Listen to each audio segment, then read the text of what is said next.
Good afternoon. You're very welcome to the program. You're listening to Apna Radio, broadcasting at 93.9 Dublin South FM. SIRAJ is here until 4 o'clock, and I hope you shall stay with me, just like every week you do, and I really thank you for that, because, listening me sometime creates a great vibe between the listeners and the presenter. Otherwise, I'm talking in a vacuum in the studio, and I don't know where you are, but I know where you are. And therefore, sit back, relax, and enjoy the show today. And today's show is also punctuated by the usual, the news of the week. And Charmaine is here in the studio to talk about the news. So Charmaine, you take it away, and I'll be back as soon as you finish your news item. Good afternoon, I'm Charmaine Colvin, and you are listening to Apna Radio 93.9 Dublin South FM. On India this week, independent ballistic experts have said that injuries sustained by some Cockroach Janta Party supporters during last week's protest in the Indian capital were caused by pellet guns. Central Delhi witnessed overwhelming violence on the 20th of July when tens of thousands of protesters tried to march to the parliament to seek education reforms and the resignation of the education minister. Police and paramilitary personnel were seen brutally attacking the crowds with wooden sticks, batons and tear gas. Delhi police said 60 protesters and 118 of their personnel were injured. CJP said the number of injured protesters was a lot higher than the official count. In the days following the crackdown, the government has not confirmed media reports that pellet guns were used on protesters. The BBC, however, has been able to confirm at least 4 cases where protesters have been treated at hospitals for wounds that experts say are caused by pellet guns. Some of the injuries are certainly from a pellet gun, UK-based ballistics forensic scientist Philip Boyce told the BBC, adding that the weapon used is a 12-gauge pump-action shotgun. These pellet injuries can actually be quite devastating, especially at close range. In Indian-administered Kashmir, where pellet guns have been used since 2010, official data compiled by Human Rights Watch shows that they have injured several thousands of people, killed at least 17 and blinded dozens. If it's confirmed that the forces used pellet guns in Delhi, this would be the first time that India would have used them on its citizens in its capital city. When the first claims of pellet gun use emerged last week, Delhi police called it completely false and misleading. They said they did not even possess pellet guns. Since then, Indian media has reported that the shots were fired by the RAF, which reports to the paramilitary Central Reserve Police Force. The CRPF chief, Gyanendra Pratap Singh, has yet to respond. On Wednesday, Government Minister Jitendra Singh said in Parliament that no bullets were fired and only tear gas was used, but he did not comment on the use of pellet guns. He was responding to allegations by Rahul Gandhi, Congress Party MP and leader of the opposition in the lower house, who demanded that Home Minister Amit Shah be sacked since both the Delhi police and CRPF report to Shah. An Indian-flagged vessel capsized and sank after it was hit by a projectile off the coast of Yemen, officials say. All 14 people on board the MSV Faiz Nur Ulya, 13 of which were Indian nationals, were safely rescued, India's shipping minister Sarbananda Sonowal said. Sonowal condemned the unprovoked attack and said steps would be taken to ensure the safety of seafarers in the region. It is not clear who struck the ship. It is the latest in a spate of attacks on vessels in the Red Sea, an alternative waterway that some tankers have been using since Iran blocked the Strait of Hormuz in February. India's Ministry of External Affairs later released a statement calling attacks on commercial shipping in the region deeply worrisome. The targeting of commercial shipping in the region must end, and free and unimpeded navigation and commerce through the international waterways in the region, in keeping with international law, must be restored at the earliest, the ministry said. Much of the region's shipping routes have been disrupted since the US and Israeli strikes on Iran in late February. Since then, Iran has blocked the Strait of Hormuz, one of the world's busiest oil shipping channels, hugely impacting global oil prices. Some ships carrying oil from Saudi Arabia had instead passed through an alternative shipping lane in the Red Sea, but a recent spate of attacks by Yemen's Houthi fighters on Saudi tankers has further heightened risks in the region. Yemen's Transportation Ministry, part of the Saudi-backed internationally recognised government, accused the Iran-backed Houthis of carrying out the attack by using a boat laden with explosives. The group have not yet commented on the incident. An Indian court has acquitted a controversial politician in a sexual harassment case filed 3 years ago by a group of female athletes. 6 female wrestlers had accused Brij Bhushan Sharan Singh of sexually harassing them while he was the head of the Wrestling Federation of India. He had denied the allegations. Singh, a former MP from Prime Minister Narendra Modi's BJP party, wields considerable influence in Uttar Pradesh, India's most politically crucial state. The allegations against him made global headlines in 2023, especially after police detained the wrestlers as they tried to march to India's new parliament building in Delhi. Footage of the Olympic medalists Sakshi Malik and Bajrang Punia and 2-time world champion medalist Vinesh Phogat being dragged on the streets and carried off in police vans went viral, sparking criticism from top athletes and opposition politicians. They also held a weeks-long protest in the heart of Delhi, demanding that the government take action against Singh. On Monday, after a district court announced the verdict, Singh told local media that he was happy and grateful to his lawyers. The day the accusation was levelled against me, I had said that if the charges were proven, I would willingly hang myself. Today the court has acquitted me, he told news channel NDTV. Vinesh Phogat, one of India's top wrestlers who became the face of the protests against Singh, wrote on X that she was disappointed by the verdict. From the first day, the entire administration, system and government were engaged in protecting Singh, she alleged, adding that the wrestlers who filed the case would appeal against the verdict in a higher court. When the allegations were first made, Modi's government was accused of not acting strongly or swiftly enough against Singh, then a lawmaker from the BJP. The government denied the charge, saying the law would take its course. Under pressure over the allegations, Singh was denied a BJP ticket to contest Uttar Pradesh's Kaizerganj seat in 2024. The BJP instead made Singh's son its candidate, and he won the seat. And finally, just last year, Prashant Kishore, one of India's best-known election strategists, failed to win a single seat for his SIRAJ party in the crucial state elections in Bihar. Many saw it as a disastrous electoral debut and wondered whether he would return. Now Kishore has pulled off an unexpected comeback. He has won a prestigious by-election and is set to be sworn in as a lawmaker for the first time. The result has surprised many political observers, while most caution that it is too early to draw broad conclusions from a single by-election. The victory has revived debate over both Kishore's political future and whether SIRAJ can emerge as a serious force in Bihar. The 49-year-old defeated the governing BJP in Bankipur, a seat the party has held since 1995. Its former legislator, Nitin Nabin, inherited the constituency from his father and won it 5 times before resigning earlier this year after being elected to Parliament's upper house. And that's all from me. You have been listening to Apna Radio 93.9, Dublin South FM. Thank you so much indeed, Charmaine, for spinning us all over India when it comes to the political landscape and what is happening out there.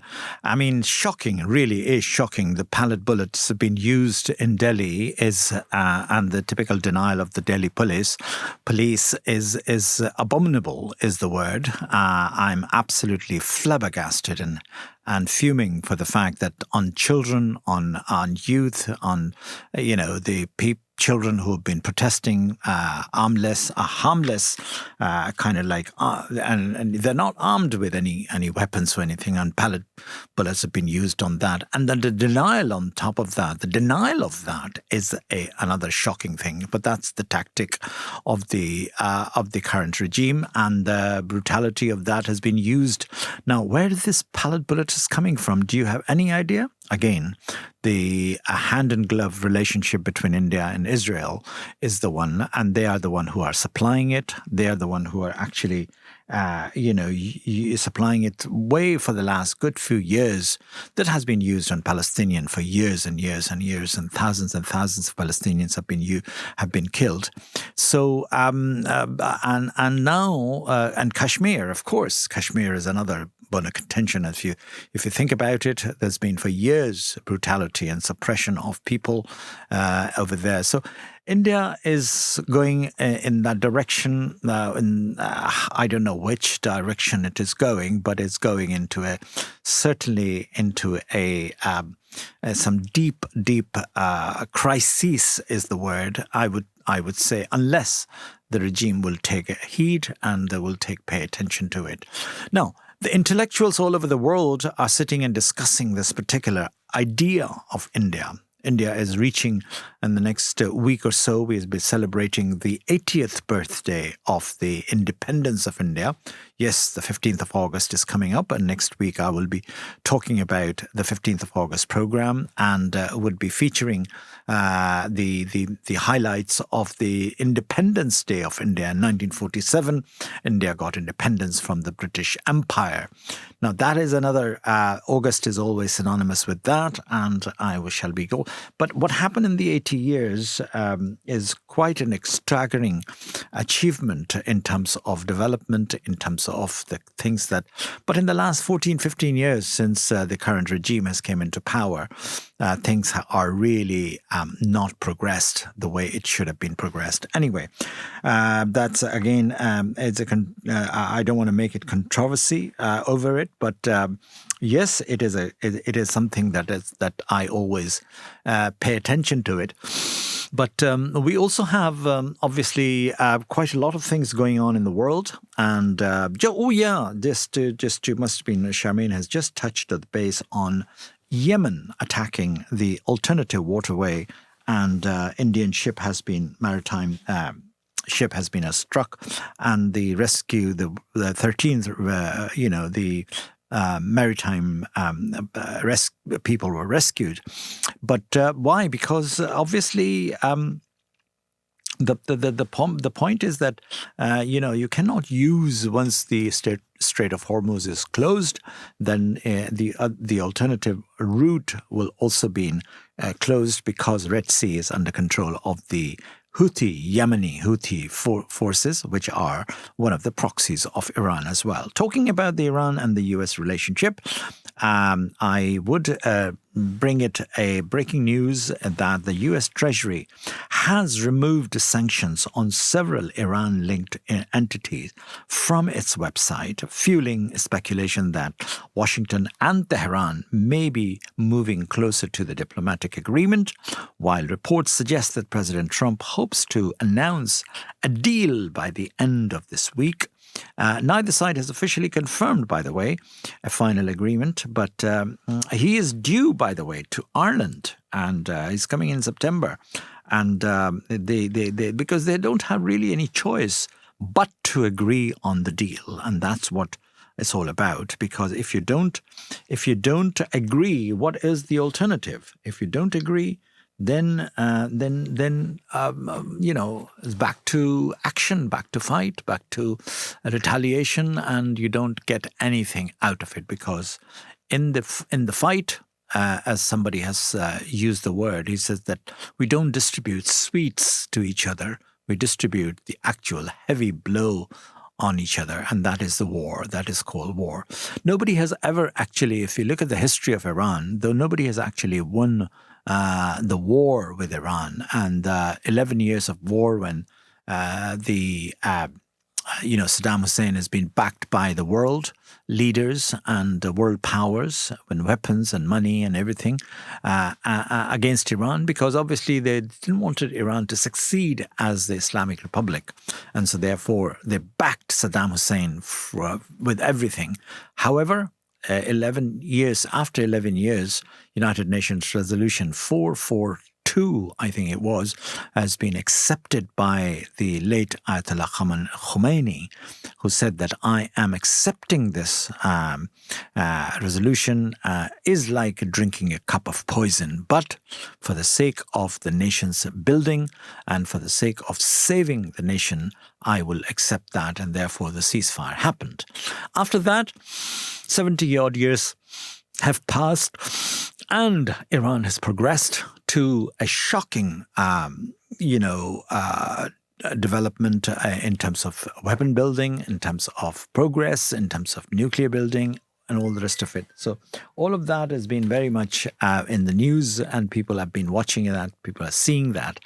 That has happened as an independent country. Now, what is independence? What is the idea of independence discussed 80 years ago when the birth of India has happened? And this concept of India was debated, in a constitution.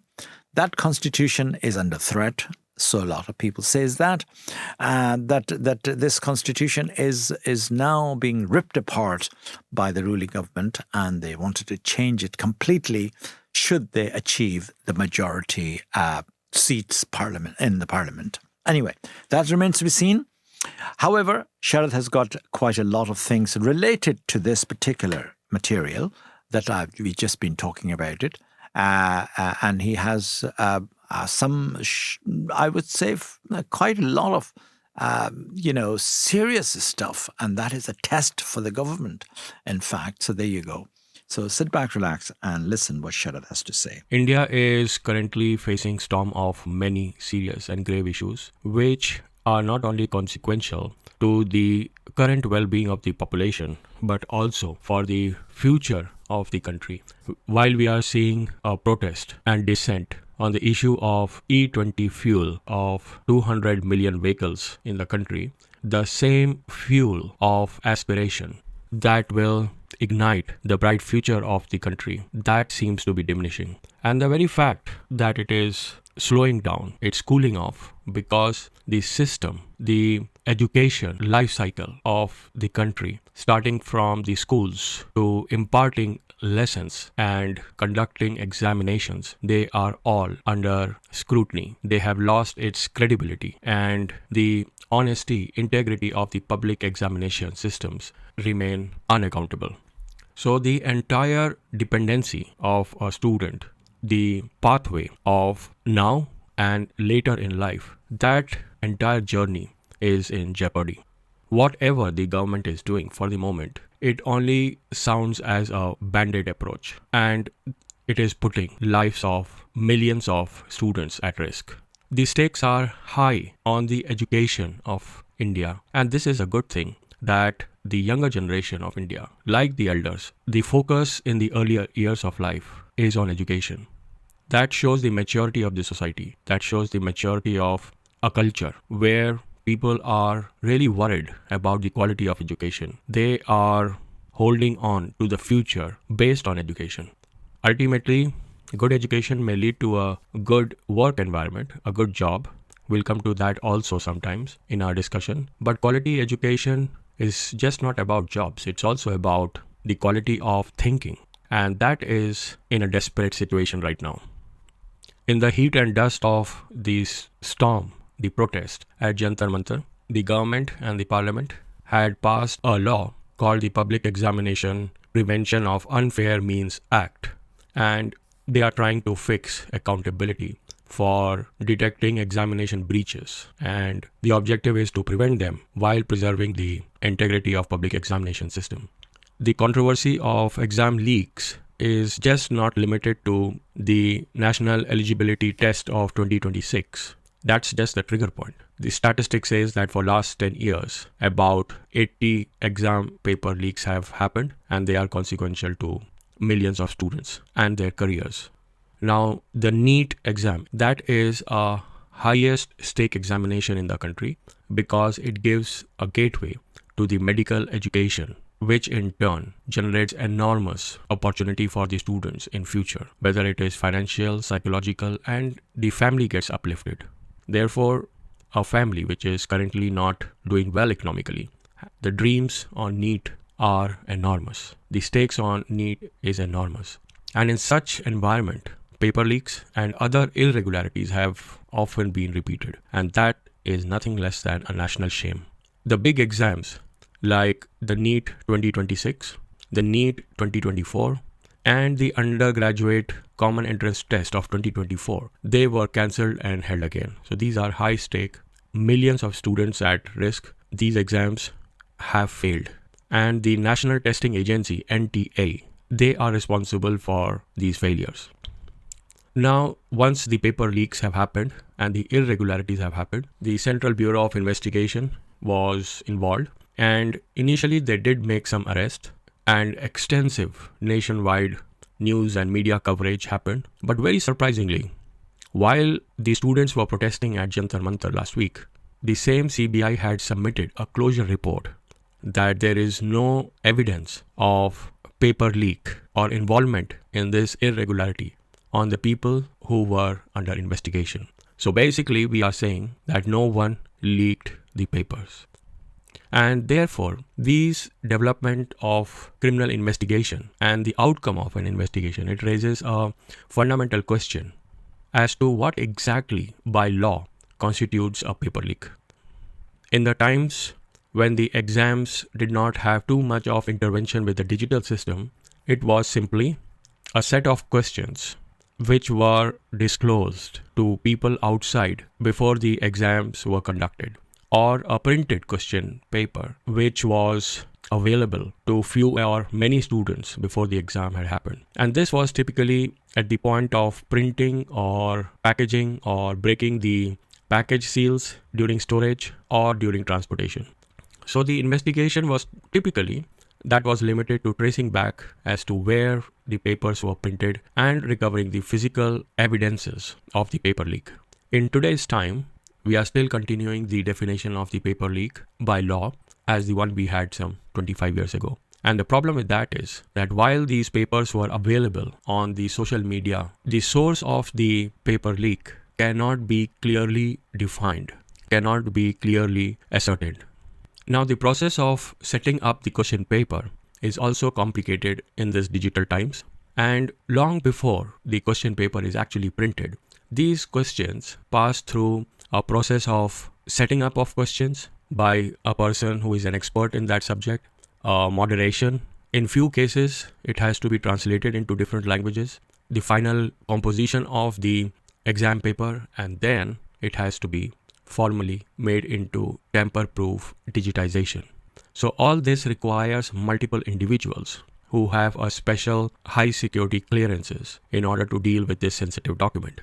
And it would not be wrong to say that these documents are of national importance. It's a state secret, I would say, and that is what it should be categorized as. So these documents in the form of question paper then goes into printing, and that's where somewhere in this entire life cycle, some person passes on this confidential document to few candidates, of course, for the financial gain.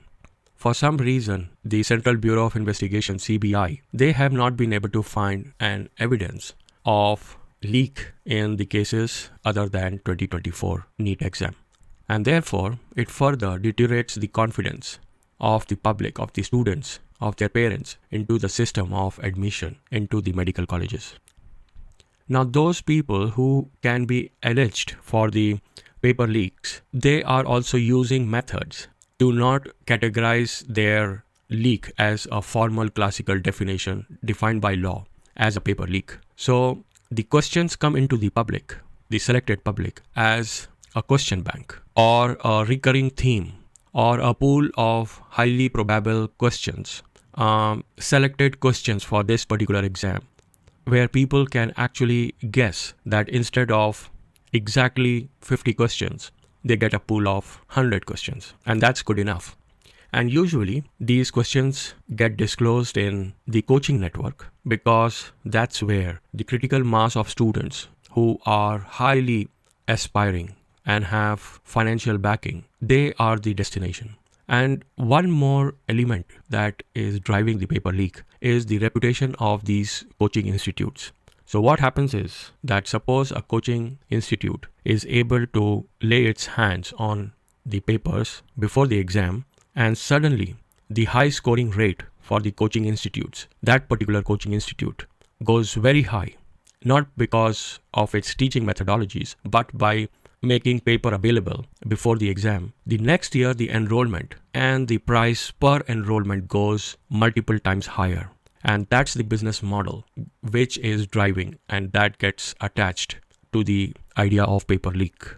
So therefore, the entire nexus, the entire network of money power, student power, the composition of exam papers involving multiple people, the high stake, and the overall country's economic situation of diminishing opportunities, all that put together in a complex formula, that is what is driving the paper leak. And if you put the explosive part to the entire heat and dust, the law in this country is not good enough to define exactly what's the paper leak. And that's where the culprits of 2024 exams paper leak, they have gone scot-free. And that is what the CBI closure report is talking about. So overall, the confidentiality of the exam information still stays compromised.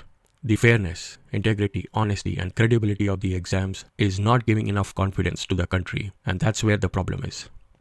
Then there are other issues of a high score from a particular examination center, of very successful high number of students from a particular coaching institute or hub, or near perfect scores of students. Now they all reflect not only the idea of paper leak, but if multiple students are getting near perfect scores, then it means the standard of the examination is not good enough to segregate the merit from the mediocre. So the marking system also, as a fundamental concept in any examination system, that also seems to be flawed.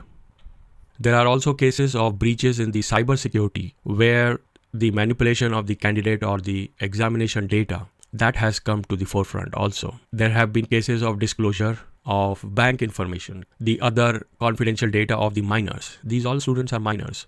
Impersonation. So all these are part and parcel of the country's examination system. And it is so shameful that an aspiring student, the future doctors, engineers, scientists, lawyers, other important professions of the country which will hold this country together, they have to navigate through all these illegalities just to get into the mainstream of an Indian life. And look at what the government is trying to do. Like I said, it was a banded approach. The government wanted the Indian Air Force to transport the printed question papers. This was more of theatrics, drama, and did nothing to instill confidence into the minds of the parents and the students of this country.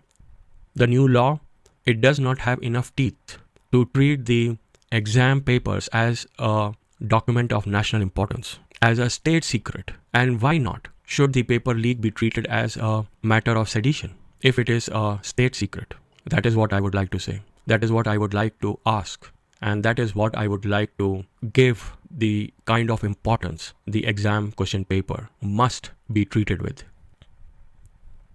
So the government has appointed a committee which is headed by former chairman of Aadhaar Cards, the National Identity Authority, and along with others, they would ensure that there is a protected operational cycle of the examination papers. And hopefully this step is implemented as soon as possible, much before the next exams are conducted, and that all the irregularities are investigated. There is a judicial outcome to all cases of irregularities, and the lessons learned from the previous failures, whether it was in examination setting or at the examination center or the economics involved in the paper leaks, all these come to the forefront. I think the Indian government needs to be serious as it has been with the national security. But much cannot be said about the national security also, because like examination leaks, there have been major leaks at the national borders also. So overall, the picture seems to be grim.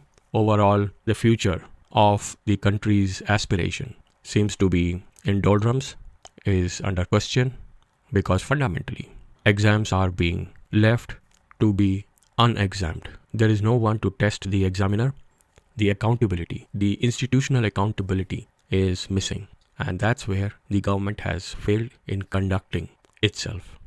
The government has failed in its own examination, not because of any leak, but because it has failed to learn its lessons. With yet another grim story and the situation in the country, I leave you until next week.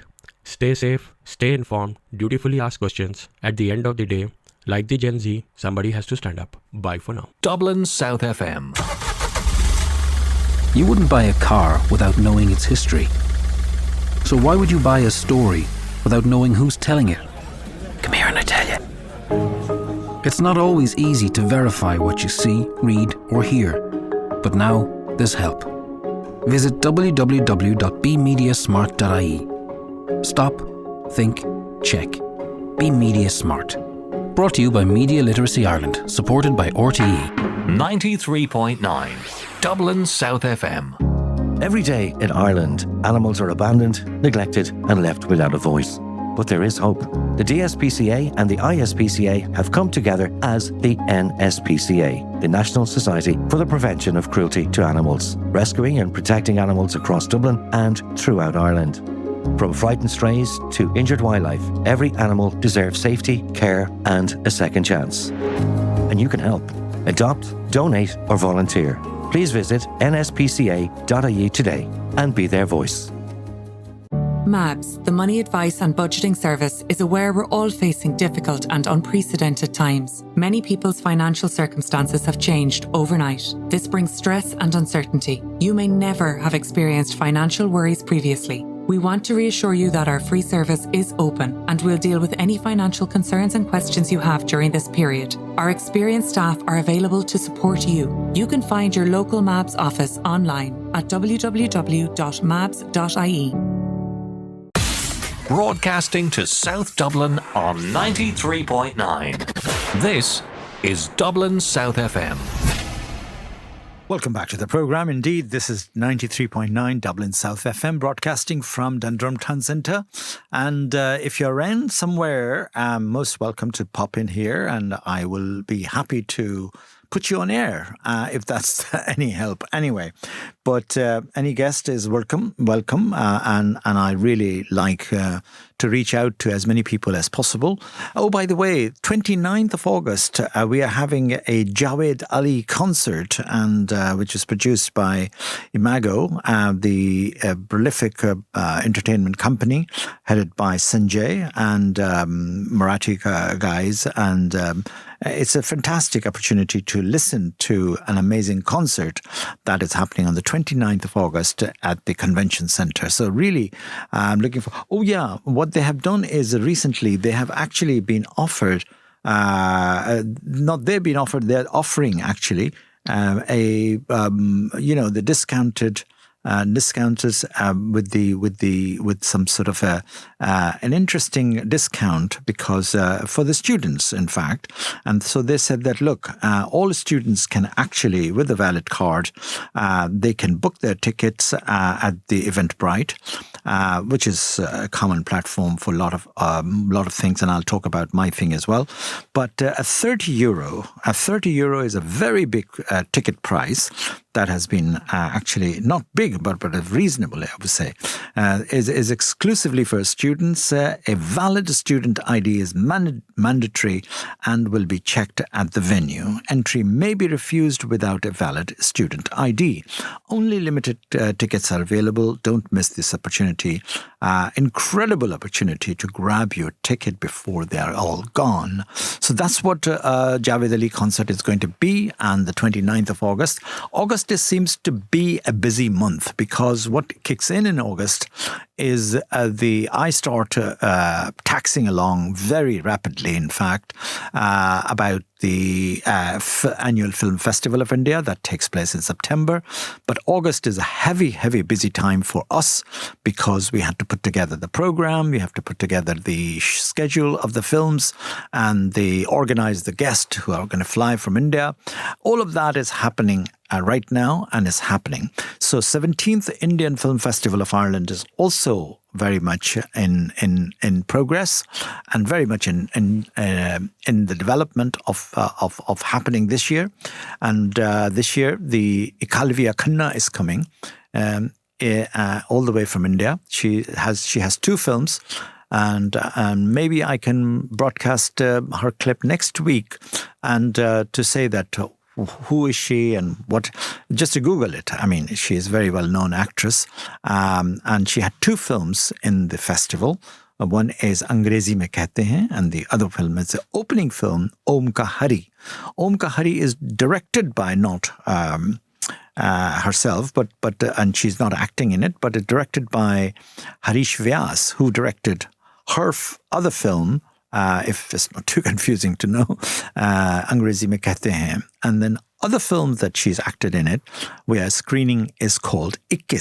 21 means 21, and it's based on a true story of a 21-year-old soldier who passed away, who died, in a battlefield between India and Bangladesh in 1971 war. So that film is very much directed by Sriram Raghavan, and hopefully Sriram Raghavan can attend the festival as well. We're working on it. And Harish Vyas as well. So basically, the festival is opening on the 11th of September. Yes, 11th of September, the famous 11th of September. We are opening up, and, Donald Trump is also messing around with us because he is supposed to be around the same time for the opening golf or whatever this thing's happening in Dublin. And there's a huge opposition going on to block his entry or to refuse his entrance into... Does he have a visa to come to Ireland? I mean, that's another thing. I mean, Irish people are getting very tough on visas. So, hey, check it out with Donald Trump. Refused his visa. Don't bring him in. And that is Aidan O'Riordan is also talking about that. And many other people are talking about it, but that he's not allowed. He's not welcomed anymore. So that's happening around the same time. But 11th of September is our festival is opening at the Omniplex Cinema in Nutgrove. A newly opened, nearly a year has happened that this cinema is open. So 3 venues, Omniplex Cinema. Behind the Omniplex, the Nutgrove Enterprise Centre, Bridge Enterprise Centre, Nutgrove Way, literally a stone throwing distance from the Nutgrove Shopping Centre. As you come out and you turn left, and you'll see this place called the Bridge Enterprise Centre. A lot of screenings happening on the 12th of September, which is next day. A few screening on the morning of the 11th, and then rest of the screening on the 12th of September. And the final screening will be happening at the Nutgrove Cinema on the 13th of September. That is the rough schedule, but I will give a breakdown of exactly the same as, it's getting ready at the www.eventbrite.ie. The entire schedule is out there. So search it, 17th Indian Film Festival of Ireland, and book it early as possible. Now, 14th of September will see the gala night, which is our prestigious gala a dinner night, a very posh black tie event. Well, not a strictly black tie, but yes, if you are, wonderful. And a glamorous night with the culture items lined up with that. And also award ceremony, awards to give the awards to people who attend the festival, all the way from India, and directors, the stars and things like that. So that is happening on the 14th of September. And at the Milltown Golf Club. Yes, that is the golf club we used last year, and it was been very successful. So therefore, Milltown Golf Club is the venue. Anyway, so all of that is happening, and I will be back soon before I would play more tracks. So sit back, relax, and enjoy this particular track. So here we go. I'm playing today Madan Mohan. So sit back, relax, and enjoy the show, and I'll talk to you about it.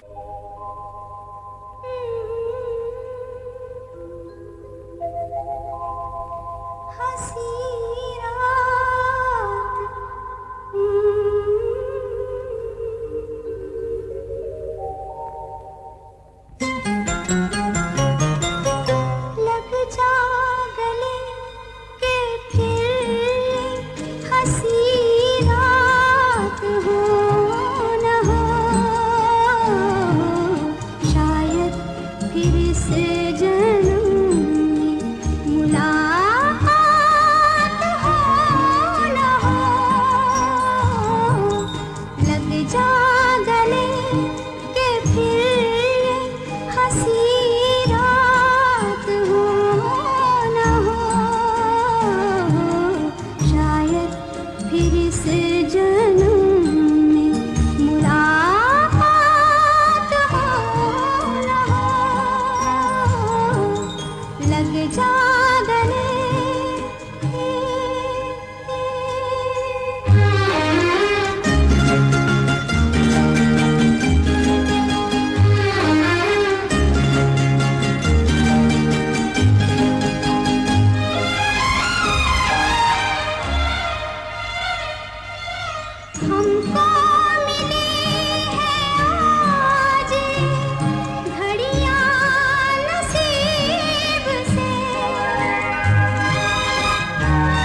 जी मेरे भाई, लग जा गले फिर हंसी रात हो ना हो is an amazing track by no other than Madan Mohan. And Madan Mohan has been very, very prolific music director. And it's wonderful to hear Madan Mohan's tracks that has been, still played. And now the new trend is to replay them.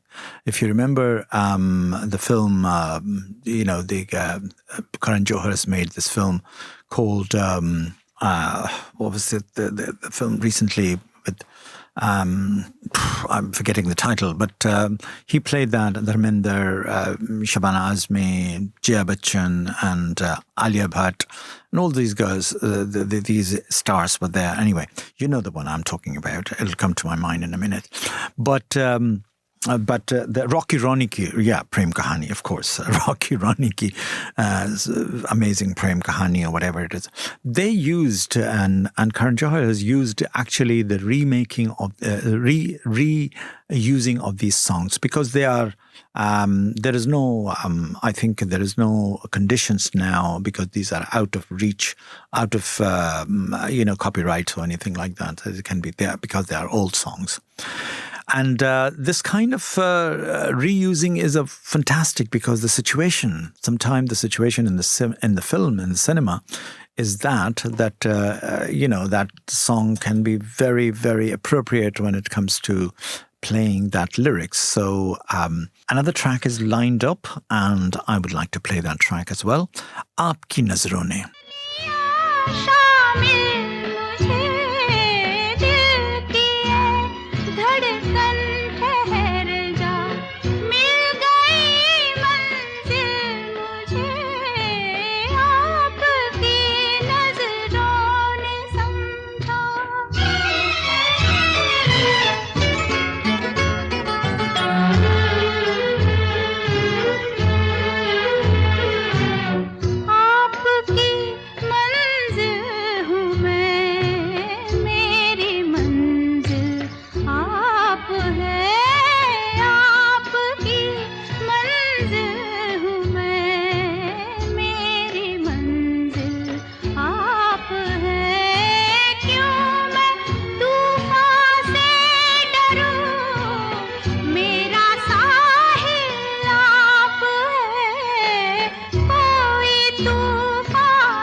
That is also a beautiful song of Madan Mohan, and I'm going to play another beautiful song of Madan Mohan, Dil Dhoondta Hai Phir Wahi Fursat Ke Raat Din.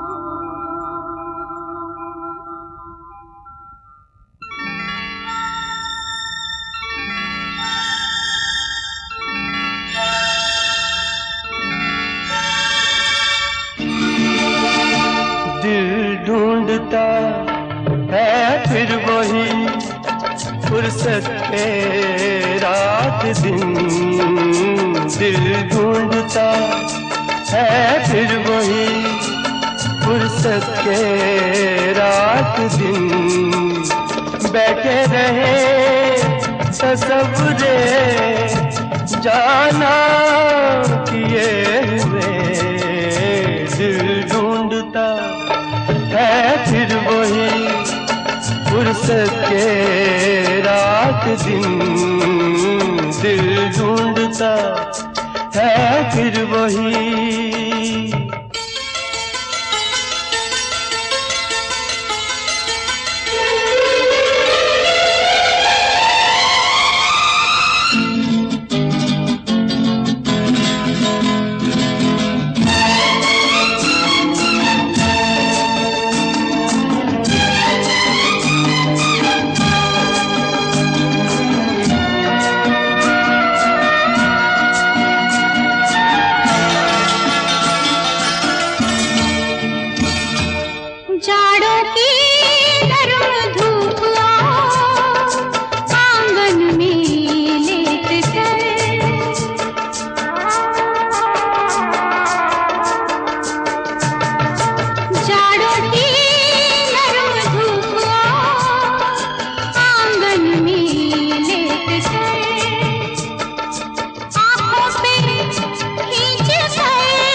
फुर्सत के रात दिन दिल ढूंढता है फिर वही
फुर्सत के रात दिन दिल ढूंढता है फिर वही फुर्सत के रात दिन बैठे रहे तसव्वुरे जाना किए हुए दिल ढूंढता है फिर वही फुर्सत के रात दिन दिल ढूंढता है फिर वही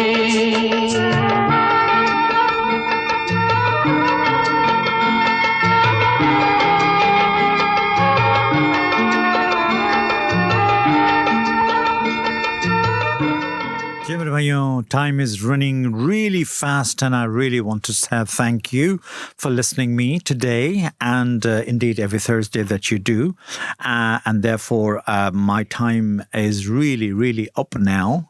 But I do want to play another track before I go, at least a few couplets of the track of Madan Mohanji.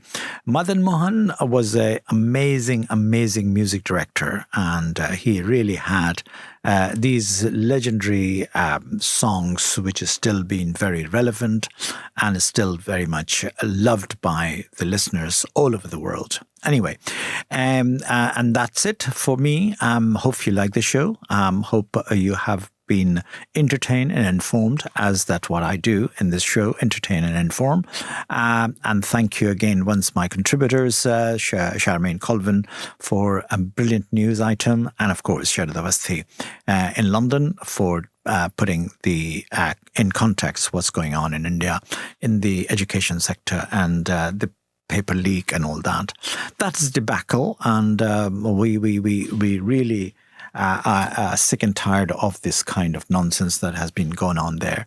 Anyway, so this is something which is happening, and we would be very much happy to talk about some other issues next week. Oh yeah, we might have a guest next week, so I don't know how it goes, but it will be a nice change to have a guest in the studio after a while.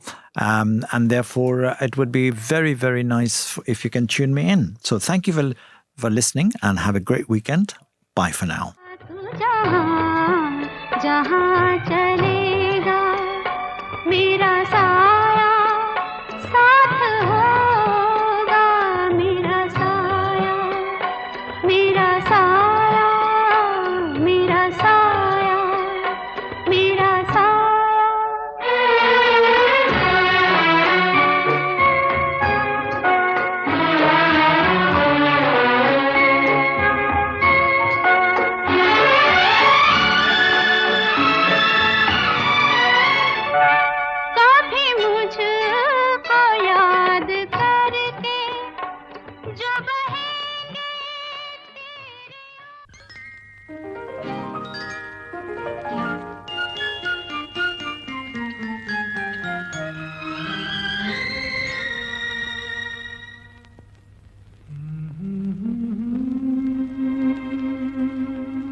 एक हंसी शाम को दिल मेरा खो गया, एक हंसी शाम को दिल मेरा खो गया। पहले अपना हुआ करता था, अब किसी का हो गया।